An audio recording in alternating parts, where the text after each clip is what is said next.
আমি তো সকালে দোকানে গেছি, দোকানে থাকি সারাদিন, রাত্রিবেলা আই আবার রান্নাবাজি করে বাচ্চাটিকে খাওয়াই। সন্ধ্যার পরে শুনলাম যে আমার বাড়িতে কীভাবে লাগছে তা কইতে পারতাম না। এরপরে ওগুলোকে খবর দিছে, এবার আইসি আয়া দিয়ে যে আমার যা আছে সব পরিষ্কার। আপনি তখন বাড়িতে ছিলেন না? না না, কোথায় ছিলেন তখন? দোকানে ছিলাম। বাড়ির কেউ এবং মানে মানুষ কোনো ইয়ে হয়েছে না? বাড়িতে কেউ থাকে না, শুধু আমি, আমার ছেলেটা আর আমার মেয়েটা।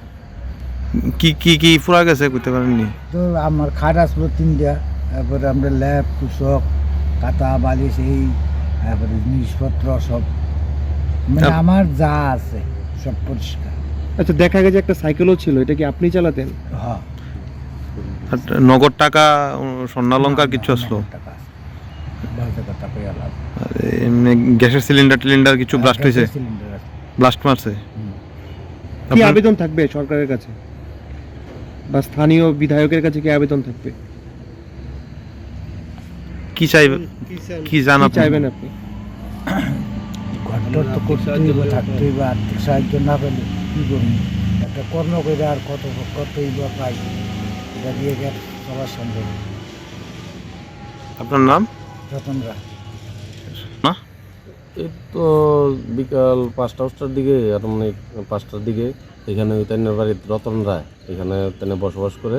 তাইনের ঘরের মধ্যে একটা শর্ট সার্কিট থেকে, খুব সম্ভবত শর্ট সার্কিট থেকে হইব, এখানে আগুন লাগছে। আগুন লাগার পরে তো আমরা সবাই মিলে কিছু হেল্প করছি। হেল্প করার পরে ফায়ার সার্ভিস আইলো, ফায়ার সার্ভিস এসে, পুলিশ এসে এসে দেখে সব কিছু, মানে যা কিছু পুরা শেষ। তাই না, এমনিতেই নিরীহ, গ্রামের মধ্যে খুবই দরিদ্র মানুষ, নিরীহ, এই সব কিছু শেষ। মানে একটা গেঞ্জি, যে গায়ের গেঞ্জিও নাই ঘরটার মধ্যে, এরকম হয়েছে। আচ্ছা, এই ঘটনা কি শর্ট সার্কিটের ফলেই হয়েছে নাকি অন্য কোনো কারণে হয়েছে? আনুমানিক ধরতাছি আমরা শর্ট সার্কিটে, কারণ কি এখানে তো আর তারা সবসময় থাকে, সবসময় একটা থাকে যে অবুঝ একটা মেয়ে থাকে, আর হের বাবা কর্মসূত্রে বাইরে যায়, বাইরে থেকে খাবার দাবার রান্না খাওয়ায়, এতটুকুই। এখানে আগুন লাগার মতন কোনো এরকম কোনো কিছু না, শর্ট সার্কিট থেকে হতে পারে। বসতঘর ছিল এটা? এটা বসতঘর। কে কে থাকতো এই ঘরে? এই ঘরে একটা মেয়ে, ছেলে আর তার আর বাবা।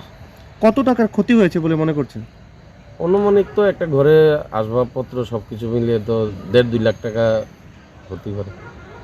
কি কি পুরা গেছে এমনি মোটামুটি? মানে মোটামুটি কিচ্ছুই নাই এখানে, মানে একটা পকেটের রুমাল পর্যন্ত নাই।